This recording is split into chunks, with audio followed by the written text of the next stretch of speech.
Guys, tapos na ang tag-init.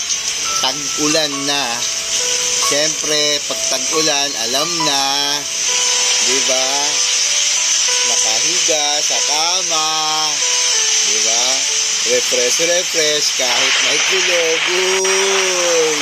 Kahit nakakagulat, di ba? Yan kaya yung masarap. Tapos tatanaw-tanaw sa paligid. Kung ganyan naman kaganda, bakit hindi? Tapos may kape. Ay! Bakit hindi? O, di ba? Grabe. Siguro kung ganyan lang na napaka-chill lang, no?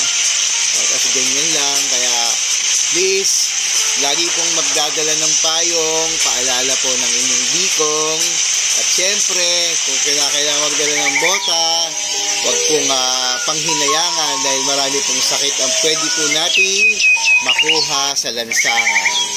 Wow, ang ganda.